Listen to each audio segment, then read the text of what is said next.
I think Luka wins Player of the Year, though. I'll guarantee that. Oh, I'll put. I'm just I praying won't he's put money healthy. on it. I won't put money on it.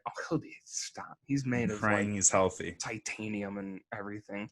Have you seen those earrings he wears out to the bars? Those are Earrings Luca is the best Luca there is. yeah. It's Those undeniable. earrings got titanium in them. I mean, the guy's Did you made see of he was wearing them zeros. in the press conference? He had that Luca confidence. He had to put the earrings on.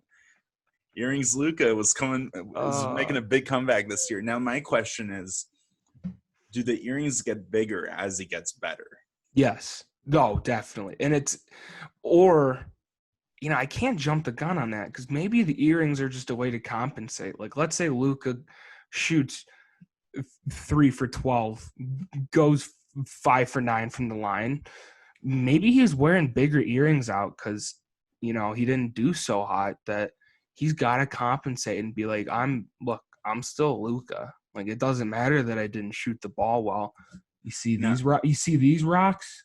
Like, they might have been bricks in the game, but these are some nice diamond rocks right here. That's what Luke was saying. Who were some guys in the NFL you learned the most from, or you consider mentors, whether they're coaches or players?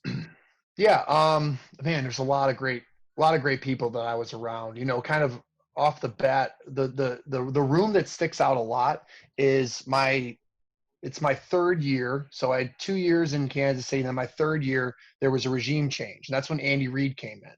And so it's Andy Reid, Alex Smith was the starter, Chase Daniel, me, and then Tyler Bray was the undrafted guy. But in the quarterback room at the time, we would have meetings with Andy Reid, Doug Peterson, who was the O coordinator, and then Matt Nagy's our quarterback coach. So I'm sitting in the room with these 3 coaches that just like they just know the game. I mean, they Matt and Doug played the position. So they were like really cool, really chill. It was like having 2 older quarterbacks in the room with you and like you could kick it with and you could really have like locker room talk with them and they were just kind of like one of the guys. And then you got the GOAT, Andy Reid sitting in there and he's kind of like the grandfather and he's kind of, when he comes in, we just kind of stop and listen to whatever he would say. And Coach Reid could coach any position on the field. So you're in this room and you got, I'm just quiet. I'm just sitting there listening. I feel like a rookie all over again, me and Bray, and I'm not saying anything. And, you're learning from Alex Smith. You're learning from Chase Daniel. You're learning from Matt Nagy, Doug Peterson, and Coach Reid. And so that was a really cool experience to be around those guys for a little bit and just see how they operated because, we struggled the first 2 years in Kansas City. And it was hard to get momentum and then to see how Andy ran things and the way he ran the ship, it was very apparent to me. I'm like, Chiefs are going to be good. I got cut by the end of that training camp, but I had known at that point, I'm like, this guy's a pro. Coach Reid is an absolute pro. Everything they say about him is true. He's the nicest guy in the world. He works so hard, and I was stoked for him to see him get the Super Bowl win. So anybody familiar with your social media knows that you've been tweeting a lot about I'm gonna pronounce it Goda. Is that how you pronounce it? You got it. Okay. Goda. And then as well as IABL training, can you just go in a little in about this because I was trying to make sense of any of it, and I really feel like I need you to translate it. Yes. So when we say Goda, we are saying the greatest of all time actions. When we say WODA, we're saying the worst of all time actions. Inside ankle bone low is the IABL. Inside ankle bone high is what we train. And so the GOTA system is reverse engineered from thousands of hours of slow motion video. So the founder or the first observer of this system, because nothing's created, we're just observing patterns in slow motion, and then we're reverse engineering a training system off of it. So the first guy looked at it was Jose Bosch, and Jose, Coach Gilly, as we call him. He was a guy who, he's a businessman who had become independently wealthy, but in the process of growing up and lifting a bunch of weights and trying to be a strong guy, he wrecked his back. He had 3 levels of degenerative disc. So he kind of went on a journey to heal himself. And in that process, he went through sort of this, corrective exercise, certification process, and had multiple doctors that he worked with and learned things along the way. And he finally met Pete Agoscu, and Pete got him out of pain and kind of got him moving again. But Gilly knew something was missing. And then in 2011, when the iPad came out, he was finally able to take that camera and put it up to the TV, and he was able to have access to the YouTube glossary of videos. And this is where he started the journey of GOATA, which was starting to watch the indigenous cultures, the hunter-gatherers, in slow motion to see how they move. So GOATA was originally called primal wisdom theory because it was all about how does the baby move, how does the crawling baby move, and how do the indigenous cultures move. So by watching the indigenous cultures, watching the crawling babies, Gilly noticed there was a pattern that it was emerging. And then he saw that same pattern in Michael Jordan. And that was really, really like clicked for Gilly, because he was like, I'm watching Michael Jordan do something. I'm watching the indigenous do something, and I'm watching the crawling baby mimic the same pattern. So he kept looking, and he saw the same pattern in the 70 plus age groups at the Penn World Championship, relays. And he's like, you got the full life cycle here. You got the crawling baby, you've got, this decade plus super freak athlete. And then you have these people that are able to compete without physio tape on, all moving in a similar pattern. And the opposite pattern is what we talk about with inside ankle bone load training. Because the next thing that Gilly did was he's looking at all the ACL and Achilles shreds in slow motion. And he's seeing a pattern over and over again, inside ankle bone low. So every Achilles shred happens, or an ACL shred happens, when that inner ankle bone that you can put your hand on, that bony landmark that you can feel right down there on the inside, that bony landmark drops past even, and the athlete's now using the inside of the foot to create their pivot off of. That's the air that is damaging the ACL and damaging the Achilles. And so when we say inside ankle bone low training, we're essentially saying that the map, the foundation that the performance industry was built off of is the wrong map. They're training inside ankle bone low, right? Inside ankle bone low is essentially you using your lifting engine, right? And so we have a world where now we have all this lifting derivatives, and what we do as training is really just lift. But if you're looking at the indigenous and you're understanding what is this body designed to as it pertains to nature, that's locomotion. And then if you look at sports, you realize that sports aren't even lifting, they're all locomotive. So football, basketball, all the sports we grow up to know and love are all locomotive sports, and we're leveling up the lifting engine, which is getting athletes to use the wrong side of their foot. Essentially, to boil it down as simple as I can, athletes are using the inside of their foot to drive force forward. They're pivoting off the inside of their foot when they should be pivoting off the outside of their foot. And so our system's all centered around using slow motion video to decode or decipher what I see in the athlete as they travel through space. Do they have a movement error that needs to be fixed? Are they at risk? And then we've got a system to train the good behavior, the GOATA behavior, into the nervous system. And so, that process of getting to where I am now with teaching GOATA, that started for me back in 2011 when I left Iowa, because my own body, there was something missing. I didn't know what it was, and I'd searched for 10 years until I found Gilly to know what it was. But that was what I was looking for. I wanted to understand, how does movement happen? How do we throw the football? What is exactly going on at the moment of release, right? How do I walk? How do I run? How does that take place? And it was just a passion that, for me, it was just trying to stay on a roster. I was struggling. I wasn't playing well. And every time I got cut, I deserved to be cut. And it just kept pushing me further and further to understand movement better and with more clean lens. And it just over time became a passion for me. And it didn't stop, and it kept rolling. And, one thing led to another that led me to talking to Coach Gilly, and being a slow motion system, and me being someone who has spent his whole life watching slow motion tape to learn football. It was a really easy transition. I was finally able to stop reading books about biomechanics. I was able to pick up my iPad, which I'm comfortable with, and just watch movement in slow motion. And so now we've got a system. I'm one of the main professors of the system. We just got back from 2-weekend lab weekend, as we call it, where coaches come down and we train these new coaches in the system. And so that's what I'm up to now. I'm helping train the new coaches that come into the movement system, and then I'm training athletes of all ages, different sports, whether it's online or here in Cleveland. So in the especially, there's been a lot of ligament and soft tissue injuries this year. Would you attribute this to people using the wrong side of their foot? And like you just like 100%. basically dumbed it down to. And then 100%. with the second part being, I'm pretty sure on your Twitter as well, you have a video of Saquon Barkley doing a power clean, and you reference the specific lift, the power clean, as being one of those lifts that trains athletes to essentially land the wrong way. Yep.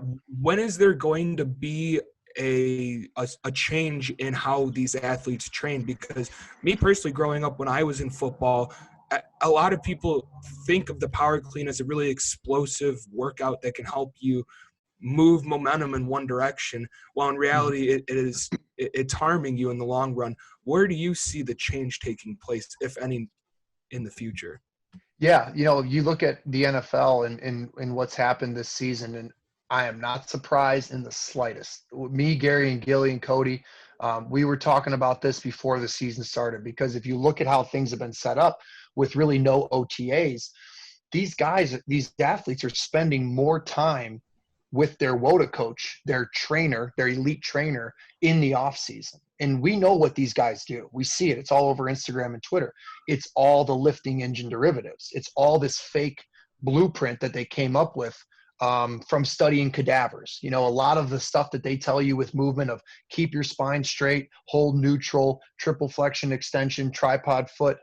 When you turn on the tape, none of that happens. None of it. It's all pivot points. It's all spirals. It's pressure wave energy systems is what we teach, right? So that pivot point energy system that is the hurricane, that is the tornado, the swell in the ocean, that's you. That's how you move. And so the real error comes down to, like I said, to boil it down, if you just think about the leg, just to kind of take the upper half out and to make it simple, if you've got your foot, which is really a half dome arch, and it's sloped to the outside edge, so you have an arch there, you don't want to collapse the arch. You want to move the pressure off the outside edge of your foot. And if you look at your shin bone, which is really your ankle engine, just think of a gyroscope there. And then you go one more bone up and you got your thigh bone, that's your hip engine. So I take those two bones and they create torque. So they turn out, they turn in.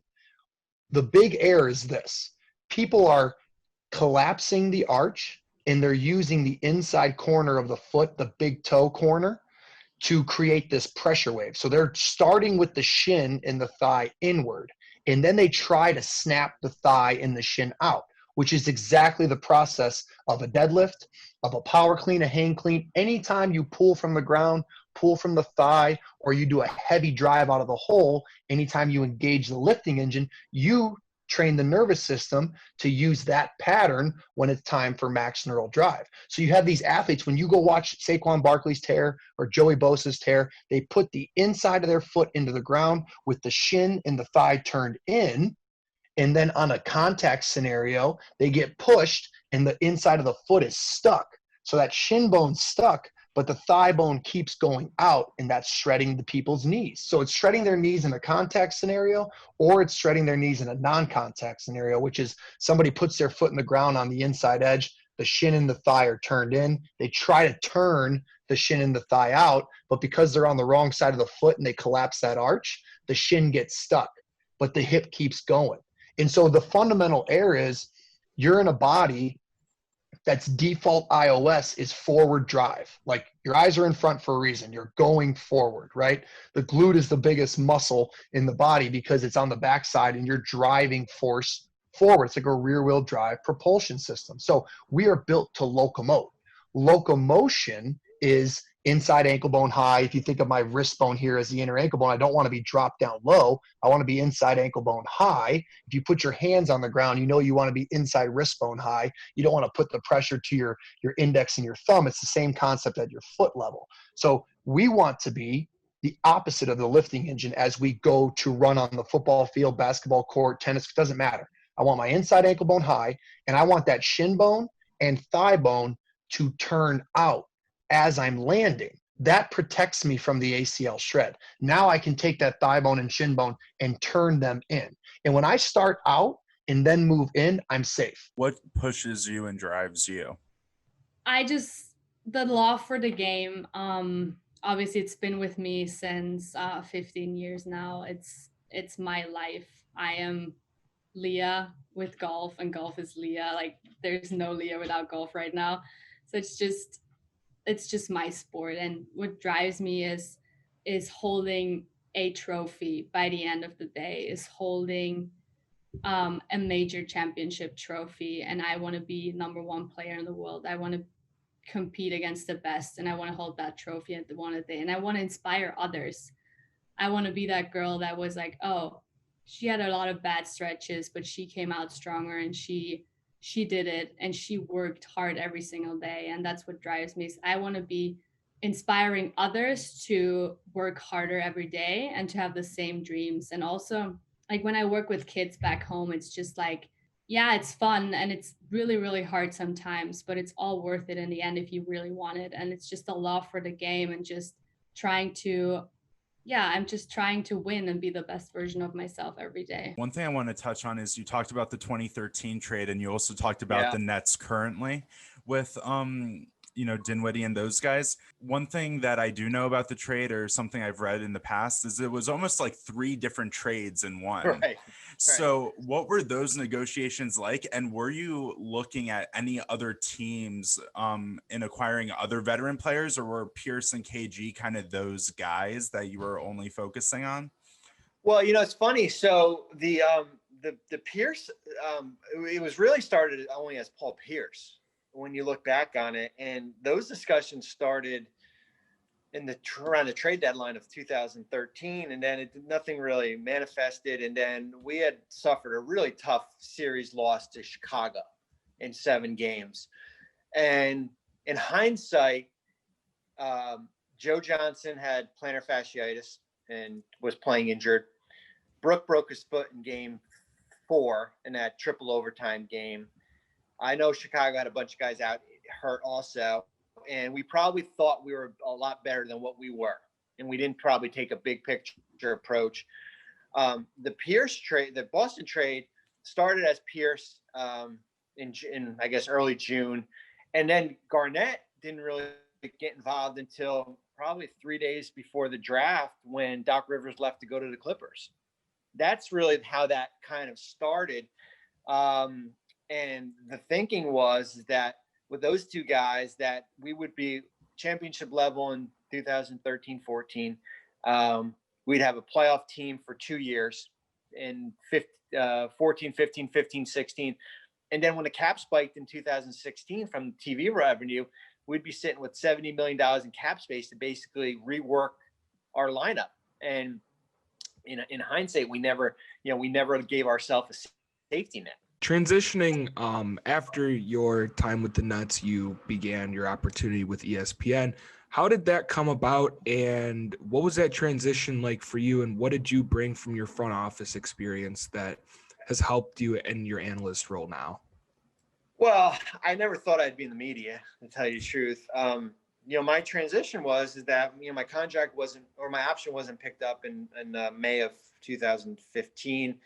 I had no idea what I wanted to do in my life at all. Like you got 2 kids at home and you're 40 years old and you're like, what do I do now? I've just been with a team for 20 years, right? Like, this is all I knew. Like, this is how I drove to work. I went to the bagel store, that same bagel store every time.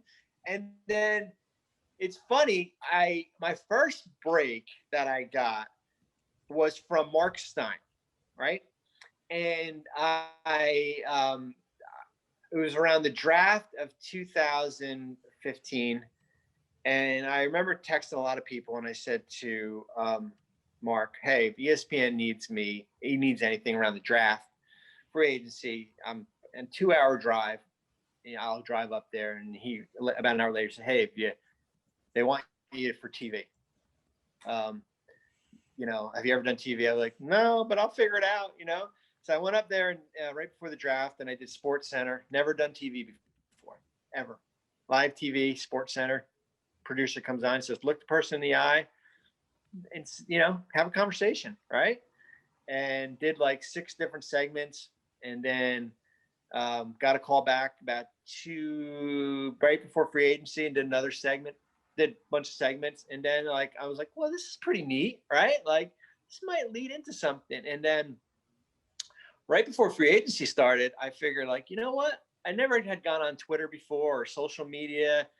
I'm going to start reacting when players are signed or there's transaction and then there's trades. I'm going to give a perspective post-transaction when a deal happens. And I'm going to give my knowledge as far as why teams make trades or why and try to give readers something, right? Like, what was the realistic expectation for that season? Was it Super Bowl or bust, or was it just to Yes. I mean, so that 05 season, we knew we were coming into our own. We knew those young guys were getting pretty good. The defense, especially. Offense, we didn't play great. But going into that training camp, there was just talk of like Super Bowl. And Lovey started it. You know, he would say, "Hey, listen, guys, this is a Super Bowl winning team. We are good enough. We are ready now. Let's go." So we started believing it, and it's just started cultivating and all that. And we had a left guard, Reuben Brown, who came over from the Buffalo Bills. And he started the mantra, you know, we're going to Space Mountain. You guys remember Ric Flair and all his. So he called the Super Bowl basically Space Mountain. And he would always do that saying. And so it was just like, hey, we're going to Space Mountain. We're going to Space Mountain. We're going to the Super Bowl. We're going to the Super Bowl. And we believed it. We get on the buses after games. We'd win and be like, all right, guys, that's another one. We're going to the Super Bowl. And the next thing you know, we're down in Miami and we're at the Super Bowl. But it was just something that we were confident in ourselves, but also knew to work hard. That it's just not given to you. We knew we had the roster and the talent, but we also would talk amongst ourselves. Like, hey, we're going to the Super Bowl. We're going to go to the Super Bowl. And unfortunately, we went to the Super Bowl, but we should have said more. We're going to win the Super Bowl. What does being a Chicago Bear mean to you? You know, everybody goes back to being the charter franchise, to, you know, George Halas, you know, being the first franchise in the NFL. It's, you know, I grew up in Atlanta and the Atlanta Falcons were not good. So I tried to adopt other teams. Like I was a Joe Montana fan. And then I was 10 years old in 1985 when those Bears came along. And I was like, oh my God, these guys are awesome. You know, like they're all characters. I love them. So I kind of fell in love with the Bears when I was around 10 years old and followed them on since. And then to get drafted to them and then to really get immersed into the history of the Bears and know all the great players before, what the Bears have meant to the NFL. And just to say I was a part of it and then be able to say I was a part of it for 16 years is beyond a dream come true. It was just something that's very cool. And I love telling people that, you know, I'm going to phrase this the right way. I love telling people I played for the Bears, but not bragging, if that makes sense. I'm proud to say I played for the Bears within the NFL over the other franchises. For one, I have the greatest team of professionals that I work with at the NHL that are amazing at what they do. And, you know, you mentioned a couple of examples. I mean, every detail, and I don't think people realize, and it's great that you brought that up, you know, how many just fine details, like let's go into this restaurant and these tables need to be spaced out properly for social distancing. These chairs need to be spaced out. There's only going to be 4 people that will be allowed to sit at that table. 6 at that table. That kitchen needs to be scrubbed and cleaned. Those people need to be tested. Who is that person? Why is that person not credentialed? All these things needed to be worked out. And think about it. Everybody in that restaurant got tested. Everybody in the hotel got tested. All of that was all coordinated. It was a well-oiled machine. The people from the hotel went to this area to get their tests every day. And all those tests were recorded, and then, you know, we processed, and the next day we knew, you know, that person was tested. If they weren't tested or they didn't show up, we had a system where we would immediately call and say, hey, Jack, you haven't been tested today. You got 1 hour. You got to get your butt down. We knew all of that. Every single game changed with the colors of the teams, with the players, you know, with the dynamic of the music we played in the arena. There were a lot of different things that we did that we were, again, well thought out, very professional team, amazing at what they do. You know, we all worked together to sort of come up with the plan. The execution on a daily basis was awesome, amazing. And, you know, we, again, really proud. We went a little different direction than other sports, but, you know, I think if we have to do it again, we'll end up going in that direction rather than cardboard cutouts. Although you guys would look great in cardboard cutouts. If we did do that, we'd put your pictures in the stands. I think you might be the only person that'll ever say that to me. No, come on. I'm gonna hold you to that. If you No, do cardboard you got it, cutouts, Sammy, no problem. You're in. What's your favorite Catfish Bowl memory? Oh man, Catfish Bowl memory. I don't even know. You guys sucked so bad all the time. It was like, is that your school against Gulf Coast Yeah, or whoever yeah. is at the Catfish Bowl? it was like, I mean, they always sucked, So it wasn't even a rivalry. It was just a game Yeah, that they I mean, pegged on the schedule, and they're like, "Hey, look at this!" like they made it up. to Battle be a for big Naples. thing. Hey, Yeah. we got good after he left. Yeah, it was like always a Catfish Bowl, and it was always like, okay, whatever. We win it every year. You guys never win it. You're not even competitive really in it. But no, we always had good games. That was the one thing I do remember is like whenever Gulf Coast Barron played each other, even if you guys weren't that good or whatever, like there was always still like, it was the biggest game, one of the biggest games of the high school football season because there were big schools and everybody would show up. The fans would be packed. Yeah, good old Friday Night Lights, man. He's phenomenal. I mean, you have one conversation with the guy, and if you've been around, elite head coaches and elite, people in the football world, it's like, I mean, you can have one conversation and figure out like, yeah, this fucking guy's got it. Like, yeah, there's a reason that they fucking handed the Ohio State football program over to this guy. It's, it doesn't take a fucking rocket scientist to, I mean, it's like anybody could figure it out. You talk to the guy and you're like, yeah, he's got it. Like, yeah, he's going to be a really good fucking coach. It's like, that's just, I mean, he's got that it. He's got that it factor where, it's hard to explain what it is or exact pinpoint one thing, but he's got it. And you talk to him once and you'll know. So I'm, and they drafted another tight end that I trained with. And I was like, oh, hell no. Like, at this point, I'm like, all right, more fireball. Let's go. It was like 2 or 3 picks after that. Because you're sitting there and you're watching like the teams that are coming up, and you kind of have an idea of like, this team might draft me, this team probably not, things like that. Okay, I met with them, I had a good interview with them, like things like that. So I'm like, Cincinnati picks. I kind of start looking at the next picks, and I'm like, fuck, man, I'm gonna go into day 3 here, and so sure enough, a few picks after that is when my phone finally rang. And I didn't know, I didn't look at the area code or anything. I just answered it right away. I was like, hello? Yeah, I'm here. Yeah. Like, who is it? And the voice on the other end of the line is like, Jeff, it's John Elway. And I'm like, yep, John, how you doing? It's one where Joe just absolutely yammed one on Illinois, and there was a lot of emotions at the end of the game. Kind of what happened there? I mean, I don't really know what you can say. Like, I don't know. That's why I worded it like this, just to leave it open. I don't really know what there is to say. Like they kind of think like, they're the toughest dudes in the conference, and they're like not gonna get out toughed, and they're, all that in your face, and we just go about our business. But we're not gonna take any crap from anybody. So I mean, play to the whistle, and like if they didn't want to get dunked on at the end of regulation, like don't press. You know what I'm saying? Like it's literally that simple. And then like I can't remember what happened. Like we inbounded or something, and I would assume he took a swipe at Connor, and like we were up, and I remember we almost like went out on the court because we thought like there was about to be a fight at the end of regulation, but we made sure like everyone was fine, so we'd like win the game because we could have lost from technical and free throws. So like I specifically remember it was a morning game, and like Georgie Bashanavili is like just standing at half court staring at us, clapping, like, let's go, morning basketball. Like, it's what we do, baby. Like, it's what we do.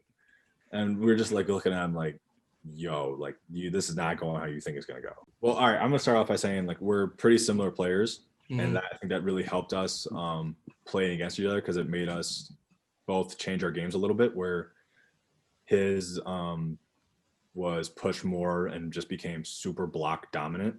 And I think mine was stretched a little more to the perimeter where I could play more versatile. And I started just, really attacking matchups. So if I had a bigger guy on me, I was going to play on the perimeter more. If I had a smaller guy on me, I was going to play in the paint more. And we pushed each other very well because we know all the moves that each other has. We know when we like to go to them. We know all our counters, all that stuff.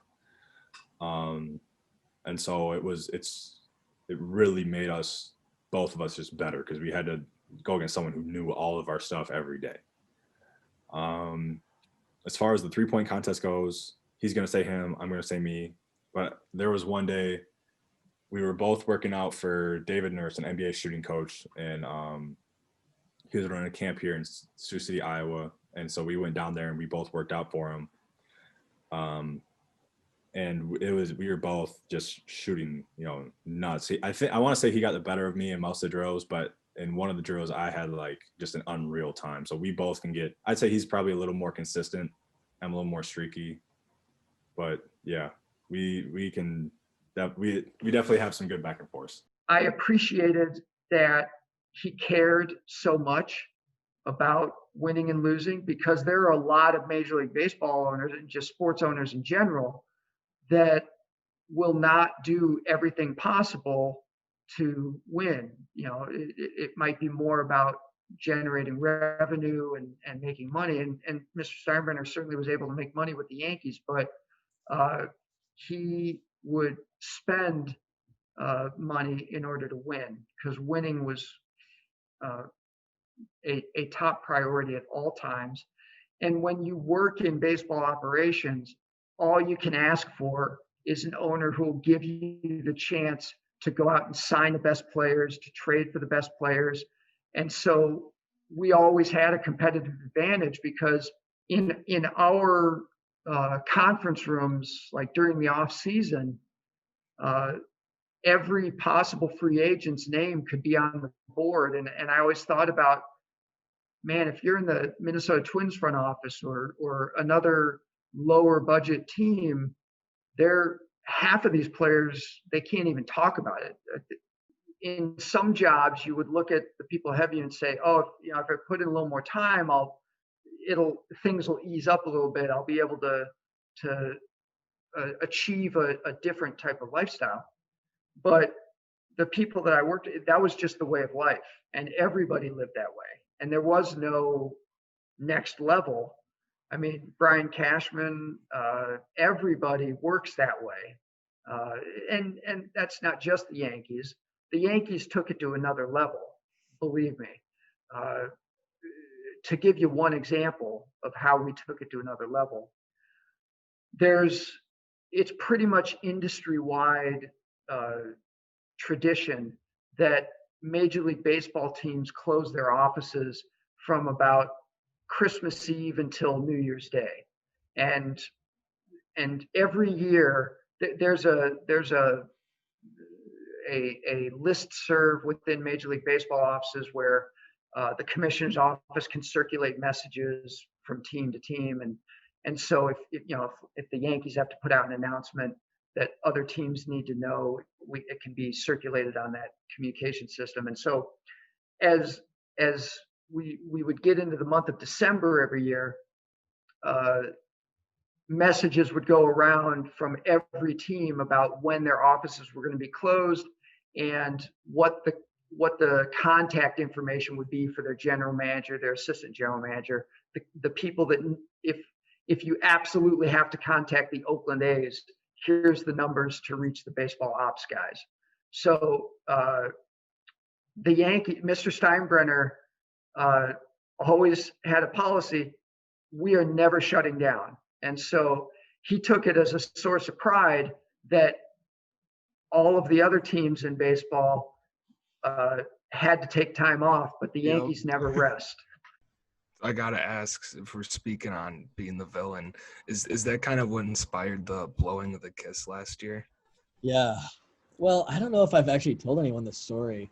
I have like no problem with Nebraska. Again, we respect them. We love playing them. Like in pre-games, like one of their coaches who I guess is not there anymore. There's just like some common courtesy that you do with like kickers. Like if I'm at this spot, the other kicker's at this spot, vice versa, we'll switch. And one of their coaches just kept standing right in front of us. And I'm like, sir, can you please move? And he wouldn't move. I remember him looking back. He definitely heard me and then just turned back around. And I was like, well, if he's not going to move, he may get hit in the head with a ball. So I snap it, and we snap it, and of course he moved to the side, and then he went and stood next to our punter. So it's like just some gamesmanship you could say, but I mean if you play the gamesmanship card, then you could get something else thrown your way, and I guess that's what happened. But yeah, it's fun. Again, college sports, that's how it goes, and it's fun. Come on. Mitch is going to get bumped around, and then he's going to be like, oh, shit, I can't do anything. They try to bring in Foles in the third quarter for some desperation plays. Foles gets hurt probably at the end of the third quarter of that game with like a little ankle or wrist injury or some stupid little nick. And then we're done, and then half of the casual Bears fans are going to say, oh, we had the Packers. We should have won that game. That's how it's going to go. Yeah, I just think that first Packer game was Lazer's first chance to work with Mitch, and they looked terrible. The whole team looked bad. That game was the first game where people were like, did this defense just quit? And now, like, the defense doesn't really look like they've quit, but I think people have come to the agreement that they're not, like, insane. They're not an insane defense. They're great at third down. They're great in the red zone, but they allow a lot of long drives. I think a part of that is on Pagano. He's a very conservative defensive play caller. I mean, granted, the Bears are fourth last in the NFL in forcing turnovers. Fourth worst. Yep. Two teams. Hold on, just three teams that are better than the Bears at forcing turnovers: the Eagles, the Raiders, and the fucking Jaguars. Think about that. That's insane.